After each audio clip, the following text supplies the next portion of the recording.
Hi, welcome to my channel, or welcome back. Feel free to subscribe if you're interested in any of these things right here. Thank you, and if not, I'll see you later. Today I'm wearing Burt's Bees in Bordeaux Vine, and that, I don't know, will it like focus if I do this? No, yes, maybe, I don't know.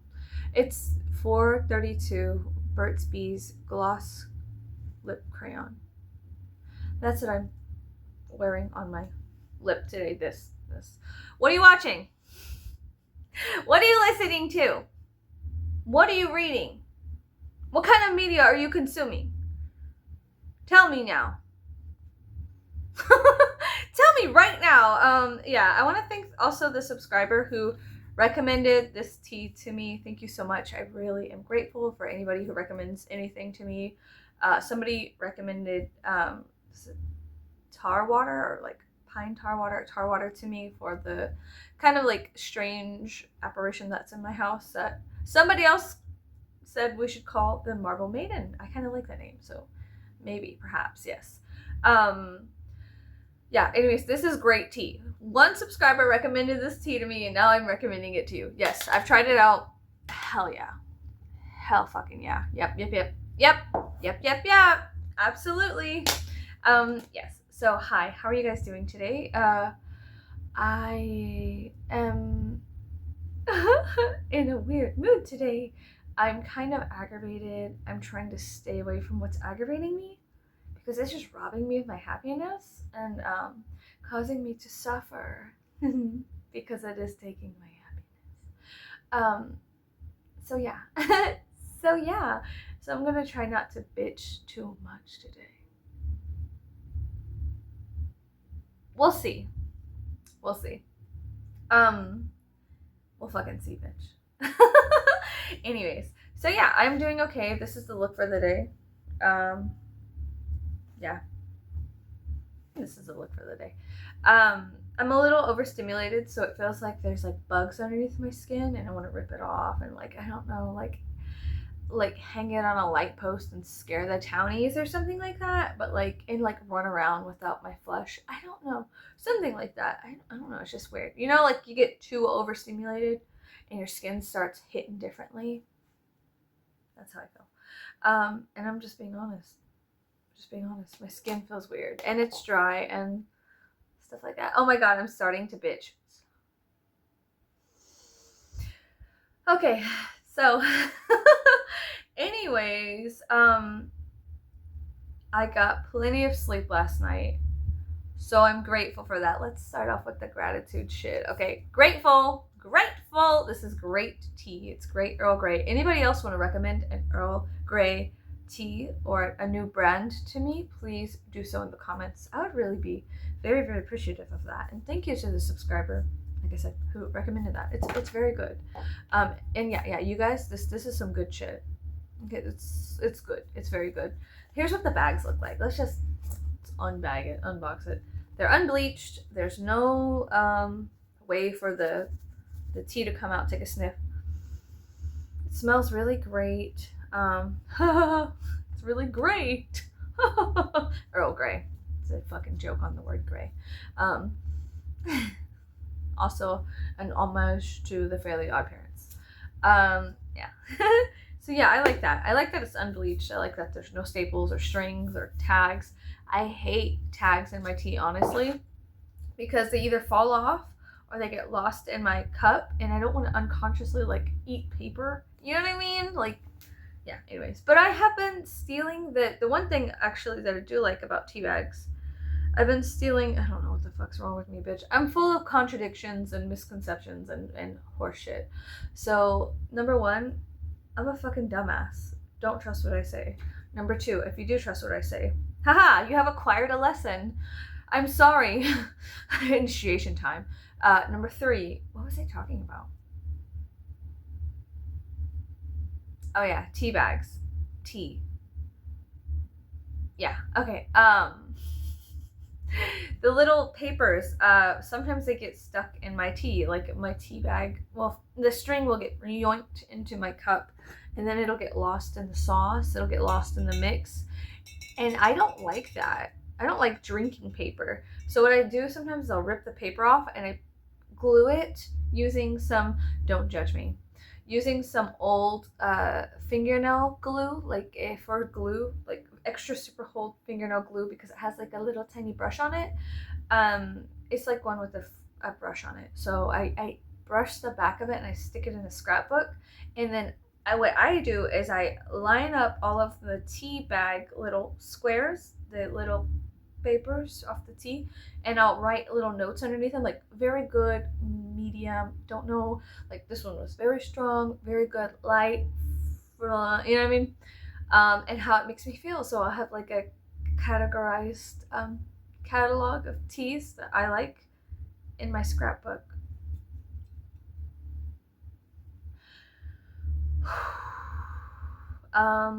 Yeah, and I like that. And I like it, Dad. But I love him. I like that. So yeah, it works for me. So whatever. That's what I do. Goddamn. Every time I say out loud shit that I do personally, I'm like, I judge the shit out of myself. Bitch, I'm so judgmental to myself. Like, so badly. I'm just like, I wish I could be in, like, not in love with myself, but like kind of accepting more of myself. But the stuff I do, I like judge it. I'm like, oh my god, bitch. And that could be from just growing up odd.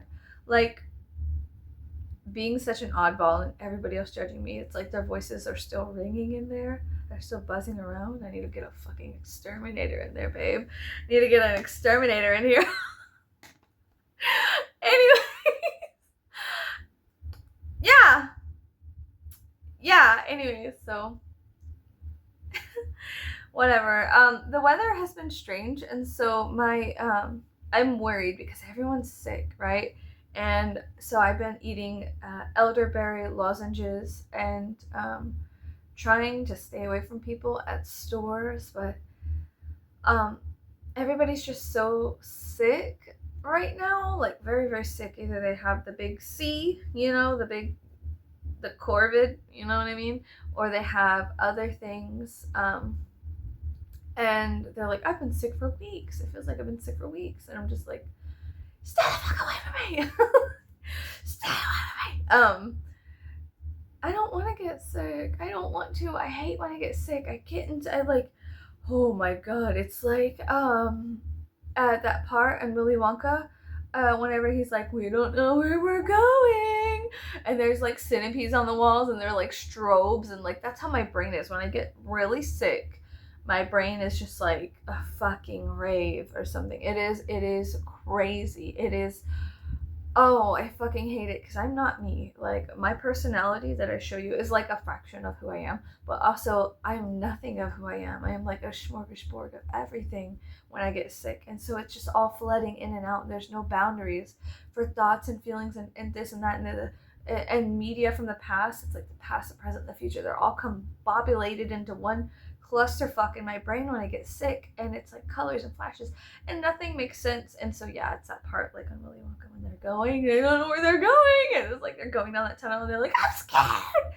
That's how it is whenever I get sick. I hate it, dude. I fucking hate it because it's a clusterfuck. It's a clusterfuck in my brain. And I'm just like, holy hell.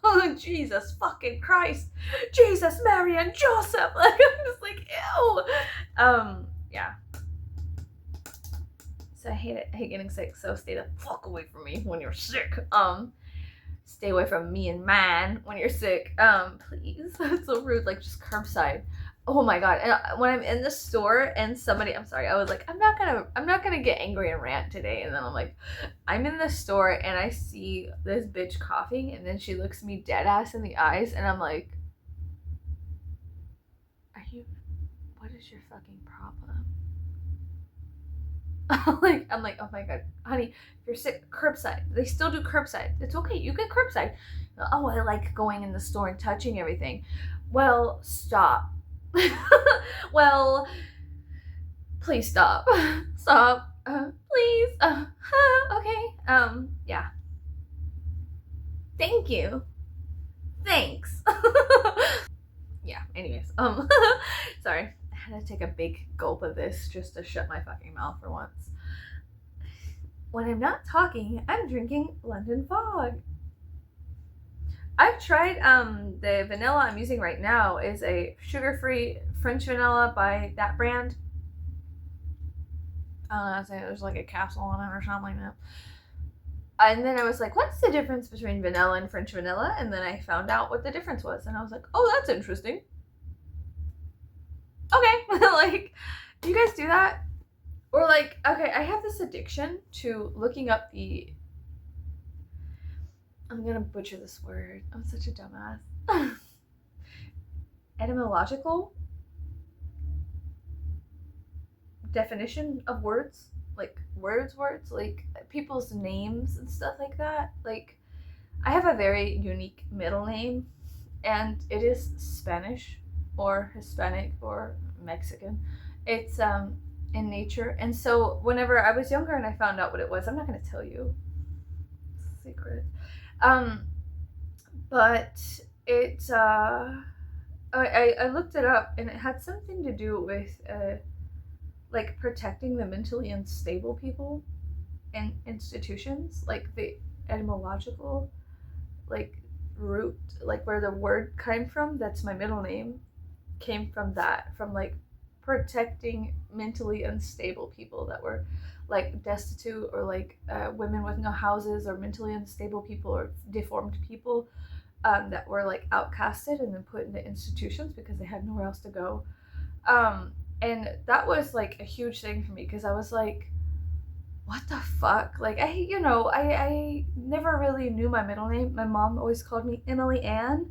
Like, she said Emily Ann was my, Ann, A-N-N, was my middle name. And my brother even believed so, but it wasn't. I was actually named after my grandmother, who had a very unique and strange middle name. And then whenever I did further research into the root, or like the meaning behind the word, because I couldn't, I was asking like my Hispanic friends, I was like, hey, what does this mean? It's Spanish, I think, I don't know.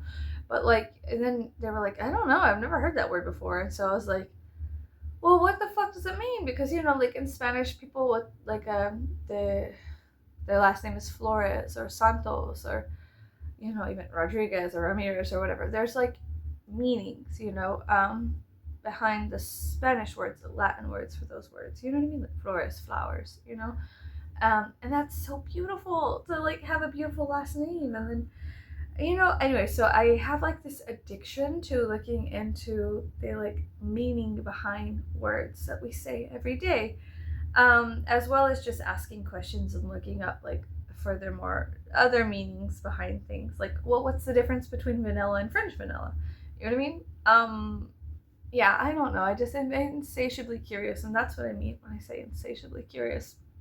That I think that we have a deeper connection than we really think we do to things. And sometimes it can be by just investigating the world around you, such as words or your name or things of that nature. You could find deeper meaning. You know what I mean? Maybe not. I had to go downstairs to get more tea, but then I was out of tea. And I was too lazy to go make more tea.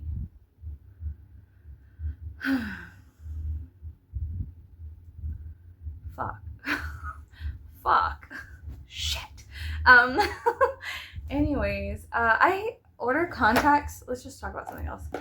I ordered contacts from this brand. It's called Mocha Queen, right? Yeah, it's the box. It's called Mocha Queen. They're out of California, I think. I love those contacts.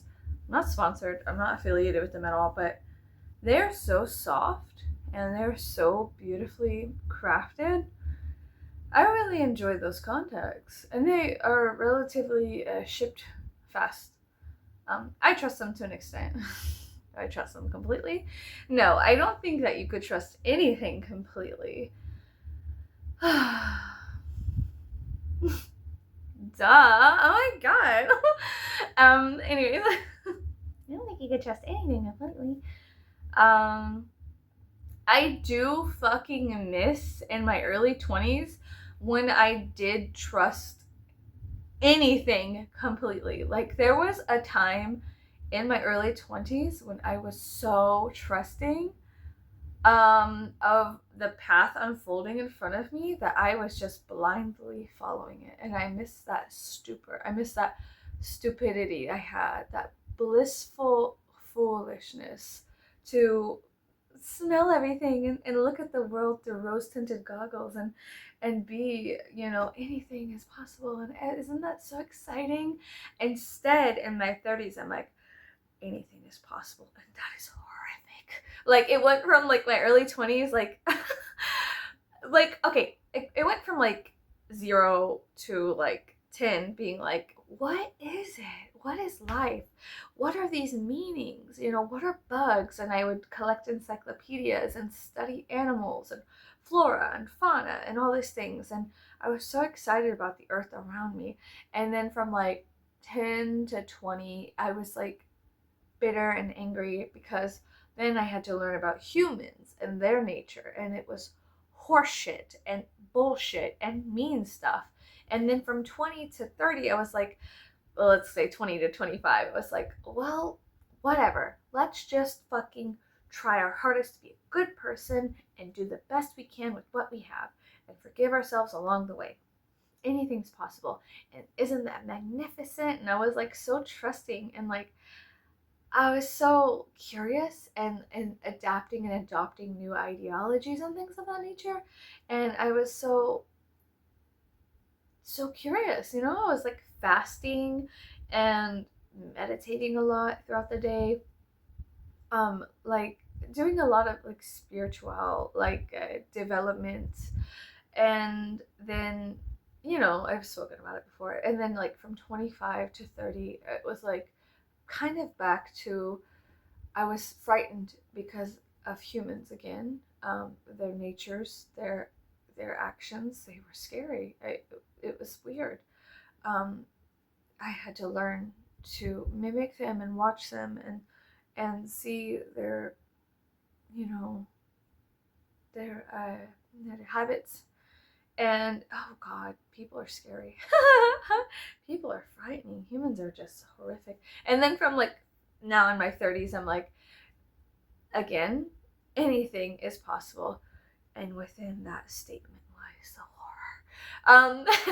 So now, yeah, it's so crazy because I miss the stupidity from my early 20s being like, anything is possible, and that is like magnificently divine. And there was an ecstasy in the divinity of every moment unfolding within this, and I trusted these things, and I trusted myself, and I could have walked and crawled through hell, and things could have devoured me and ate me and shit me out, and I was still like in the ecstasy of trust. I was still like a doe, a fawn, just kind of like not really allowing these horrific things to really impact me. But then it did to an extent. It's just like consciously I wasn't allowing it to, like that trust I had was so deeply ingrained that I was like, this is a process I'm just going through. And so I was slithering through hell on my stomach and crawling through the shit of many incarnations. And I was like so trusting that I was being guided by this thing. And then in my 30s, it's like, and then at the end of it, you get to the 30s, right? And then you come out and you're like, and like, you're like, what the fuck was that? Like this, and then people, it'll start. It's so strange. My personal cycles are so fucking bizarre, and whenever I witness them myself, I'm like, just like, exit. I want to exit, but then I'm like, no, bitch, no, no. I think that we all get to those points, so where we want to take an early exit, but it's like life is worth living, and it gets better. It does get better. God.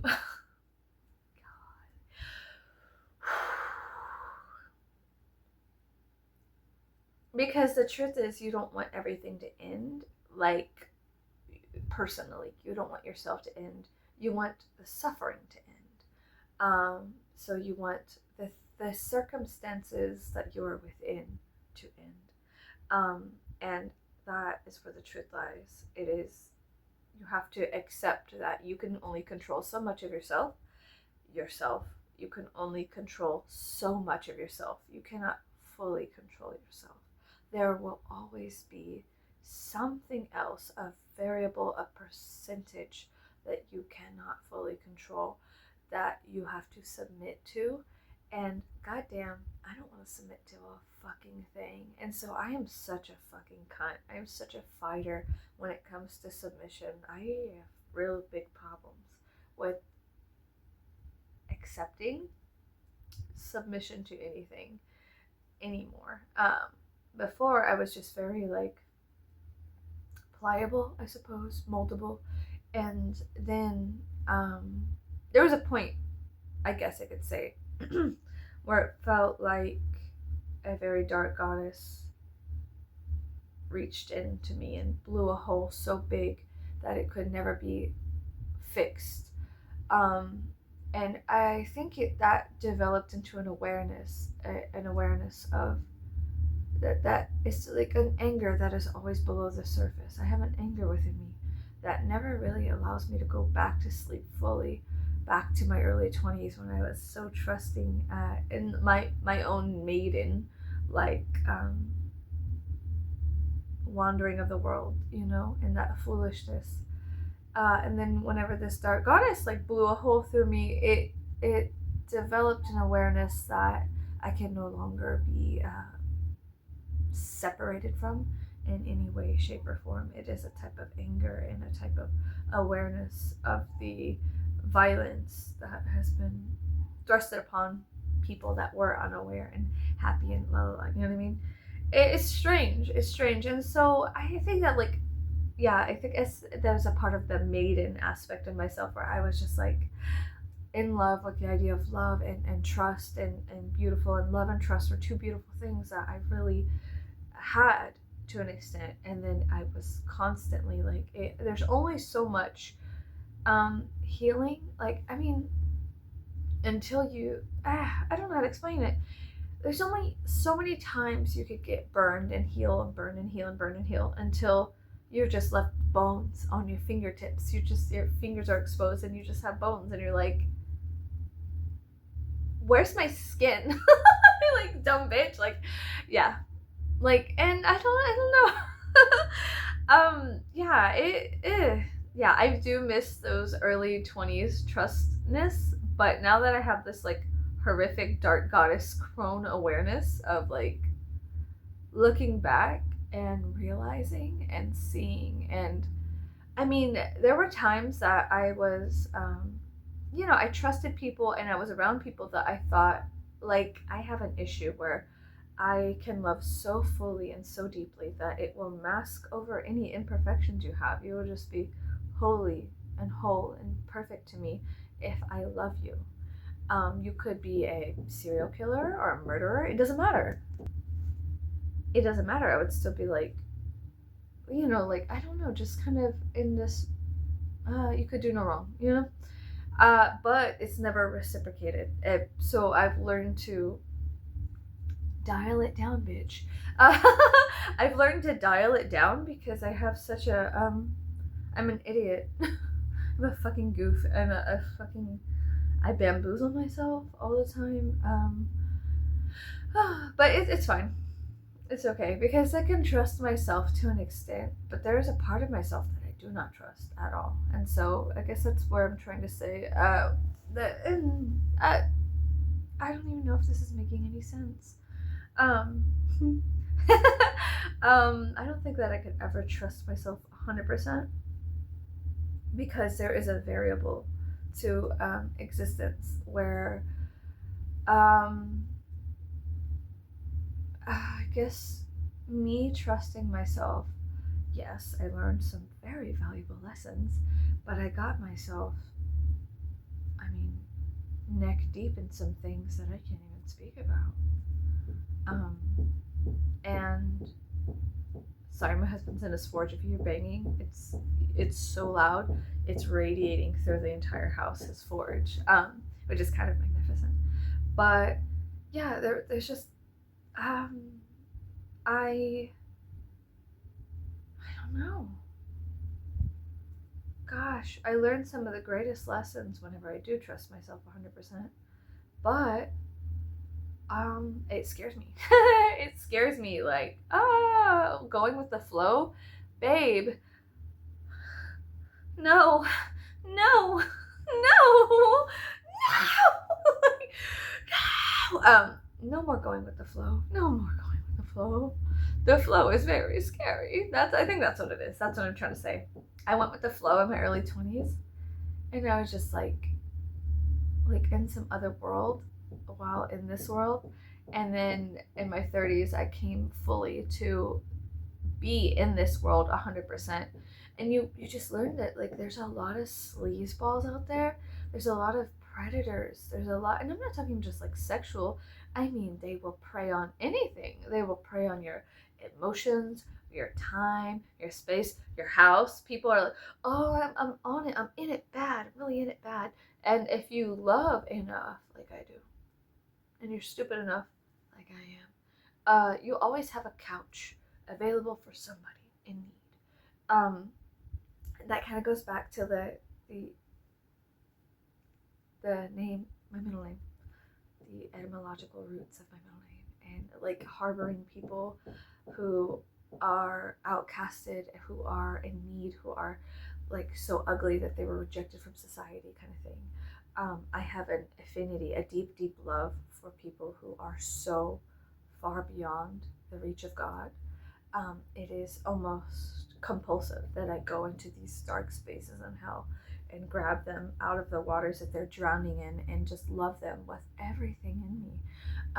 It is compulsive. That's the part of me I don't trust, because I am that bitch that will go into the fucking pits of hell and find the saddest, baddest, worst motherfucker and love them so deeply and shower them with affection and trying to help them through whatever they view as their personal health, because I believe in the transformative ability of the human soul and psyche, because I've seen it. And if I could do it and I'm nobody, then you can do it too. And so I think that's my problem. I go out wandering with my tiny little lamplight, my soul, my tiny little soul, on the dimmest setting in the darkest places, as to not disturb everybody, not to disturb anybody. And I go into these depths in hell, and I know the game trails very well. And I find these creatures, these critters, these things that are and are not, and I pull them out of their crevices, and I just shower them with love and appreciation, and like, I'm stupid for that sometimes, I think. I don't know exactly, but it's in my nature. It is my name, and it sucks. Like, there's things that govern us that we cannot always like reach, that are always, there's strings that pull us through life that we cannot always control. Fate, destiny, external variables and influences, perhaps. I don't know. But um, discovering your personal strings that govern you, that's always interesting. To find the things that help you discover your path and why your path is your path, that's always fun. That's always fun to unmask the mirror and to see it as you in some way. It is always divine. It is always scary. I sometimes, seeing what's in that mirror, seeing what's in that divine portrait of yourself, it is a fucking scary thing to see what you're made out of sometimes, because what if it's hideous? What if it's ugly? Can you then return that love that you give to all of these dark things that are so far from God? Can you return that love to the aspects of yourself that are so far from God, that are so far from light, love, and acceptance? Like, do I have the ability within myself to give that to myself? Or is that something reserved for others? Um, does that make sense? I think that astrologically speaking, we all have Chiron. It is a place where we are eternally and immortally wounded. And the nature of my wound is so deep. It is like a sword that has pierced my heart, and the cuppeth overfloodeth and floweth with blood. It is an immortal wound from my heart, just bleeding and pouring and pouring and pouring. And it is to walk wounded. It is to walk with this eternal, immortal wound, and to understand the nature of that wound, to understand that I don't think I will ever be able to fully stop. I'll never be able to put a flex seal over the wound in my heart, but there, I can make sure other people aren't wounded in the way that I was. Um, but there is like this immortal warmth that it is like resurrection. It is always there. This eternal, even though I'm mortally wounded in a certain way with my Chiron placement, it all ties together. My name, my astrological birth chart, everything. There are things, like I said, that govern us that we cannot always also impact, but they impact us. And then there's a point where you can't break that kind of, your awareness can't always reach to the highest of the high or the lowest of the low. Sometimes it's just neither here nor there. But yeah, sometimes I just go crawling around. I just go slumming around hell looking for things to love. And it's stupid. No, because I don't think it's stupid. I think it's just my nature to love the things that are unloved.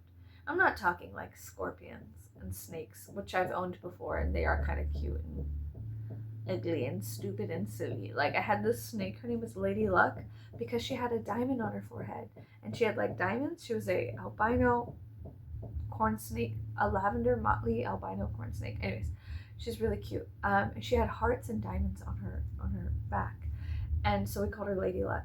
But she was dumb. She was stupid. She thought she could fly. She was a fairy. And so she would always jump. Like, snakes don't have legs, but those fuckers jump. Lady Luck could jump. She was a dumb bitch, and I loved her for it. Yeah, I miss her. But anyways, yeah, snakes. Scorpions are cool too. I think we had a scorpion. What was his name? Was it Jax? We had a scorpion too. He was molting, but he never made it out the molt. You have to really, really be like, when you own scorpions, you have to like have an entire environment for them. It has to be 100% on and on for them to survive, to contain. And that's so peculiar, to want to contain something and to anyways, it was my husband's scorpion. I didn't want a scorpion. I like birds. I'm into birds. So one February, how do you say, the Valentine's Day, my husband got me birds and I got him a snake. And so that was the exchange. Like, he got me birds, which was super sweet because I love birds. There were these two parakeets, and yeah, I love them. And they were loud. I like the sounds of parakeets. I like the sounds of birds, even though they were like, it was nice having them. And then I got him a snake, and so we did that exchange. He had no idea, I had no idea, and so it was kind of cool. It was like the Valentine's Day, we got each other pets. Yeah, I don't know, I liked it. Anyways, and I mostly took care of Lady Luck, but yeah, she was a goofball. She wasn't mean at all. She was just very dumb. Like, you know how like you could look into somebody's eyes and see like a sentience, like an understanding. She was so ditzy. I loved her. She was so dumb. She would jump out of your hands. You would hold her and she'd be wrapped around, and then she would just fucking try to jump, and you'd have to catch her midair. She was always trying to fly. The bitch was a dragon in a past life. I swear to God, she just didn't have her wings in this life. I don't know. I'm talking about my snake like that. Anyways, yeah, she was just, I don't know if anyone else's snake has ever done that before, but she was always trying to fucking leap. Like, and she would toss herself. I don't know how they do it. She would like thrust herself and I'd have to catch her. Like, oh God, like she's always trying to jump into nothing. There was nothing there. I don't know if she was blind. No, because she ate. When we fed her, she ate. She was just so goofy. She was a lot like me. I'm dumb too. I also have a bird. I have a chicken. Her name is Brigitte. I named her after Maman Brigitte. Brigitte, and she is one of my first birds. Her and Walter White are one of my first two hens that I had. I also had a goose, and his name was Augustus Goose. Augustus Goose. Yeah. Anyways, his name was Augustus Goose, but he died. So I have Walter and Brigitte, Um, so it was Walter White, Brigitte, Maman Brigitte, and Augustus Goose were my three first birds I got here on this homestead. And Brigitte is kind of ditzy too. She is not like a regular chicken. She also has feathers on her foot. She's black. And she's like a mix of a bird. I don't know. But she has like these feathers on her foot, so her feet look like that, like that. Like they have like these black feathers coming out. She looks so cool. But she's very particular and ditzy and doesn't like when I pour the food out for the rest of the birds, they come running and she just sits there and she goes burr, burr, burr, burr, burr, burr. Like she just kind of and I have to pick her up and put her by the food and then she's like, oh, okay. But she's just kind of a little not all chicken. She was like not all there. And she's so peculiar. So when I first got her, I was trying to get the hens into the barn at night to teach them that's where you go and roost at night. So predators, they don't eat you, right? And then she would jump on my head. And I'd walk her into the barn and she'd jump off of my head into the roost. And so like whatever. So I was like, that's weird. And then I caught it on camera one time, a couple of years ago, and I showed my mom, and she was like, "What the fuck?" Like when my mom was alive. And yeah, Brigitte, she's strange. So whenever she's the last one out of the barn, I'll go in the barn. She's just sitting there going, burr, burr, burr, burr. And so I go, and she'll hop on my arm, and then I'll put my arm outside down, and she'll hop off. She's just a very peculiar bird. She's a very strange bird. But yeah, I got to the point where at night she wouldn't go in the barn unless I went like this, pop up, and then she'd fly up onto my head, land there, and I'd walk into the barn with Brigitte on my head. And I was like, what the fuck is wrong with this chicken? Like, what the fuck is wrong with me, chicken? Like, I was like, is she like not all there or something? Like, is she like me? Is she like, or like we're the same? And after raising chickens, they have personalities. Like they're not stupid. Some people are like, there was this interview. This guy was like, the enormity of the stupidity of the chicken. You like look into their eyes and they're so stupid. Like I forgot who it was. Yeah, I was watching this interview. He was talking about how stupid the chickens are, the enormity of their stupidity. And then, but like, yeah, some chickens are stupid. Like Bridget is a little dumb, but she's also very peculiar and strange. And I'm not saying that Maman Brigitte is dumb. I named her after Maman Brigitte because it's a long story. It doesn't matter.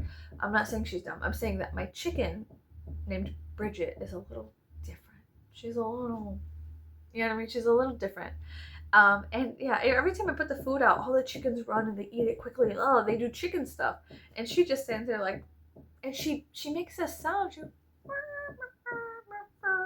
like she's singing, and she's just sitting there like, and I'm like, baby, please don't die. I can't. Like I'm so scared that she's not gonna know if a hawk comes because hawks do come. But we have a pack of crows that will come through and regulate the hawks and stuff like that throughout the day. They come through and they do sweeps and they watch the chickens for me. It sounds crazy, but it's true. And they regulate the area, the airspace around the chickens, which is peculiar, but there's a connection there. I've watched it for 2 years now, and every year the crows they come back and they regulate the airspace around the hens, and I think that's really fucking cool. And like chase predators out of the area. I guess they're territorial, but yeah, it's really really cool. I'm like, wow, okay, cool. Thanks. Yeah. There's like a relationship there. I thought that was very interesting to witness. That crows actually help with our homestead. I like it. I don't mind it. It's really cool. But yeah, so I don't know where I was going with all that. I've had some strange animals. Lady Luck thought she could fly. Brigitte would jump on my head and make me take her into the barn to go to bed. I'm like, what the fuck?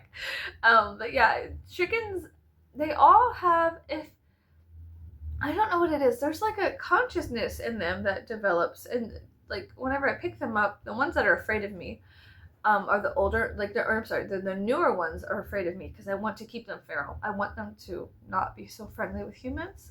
The oldest ones I have, like Walter, Brigitte, Red. I have 2 red chickens named Red. They're just red. Because I didn't think that they were gonna live. They're from Tractor Supply. If you know, you know. Tractor Supply has some weird chickens, whatever. So I just call them Red. But yeah, they're friendly with me, and I could go and pick them up and stuff and give them a cuddle. But the newer ones, I purposefully like make sure that they are not friendly with humans. We have sometimes my relatives come over with their kids, and they want to chase them and be rough with them and stuff, and I don't like that. So I tell them, hey, don't do that, whatever.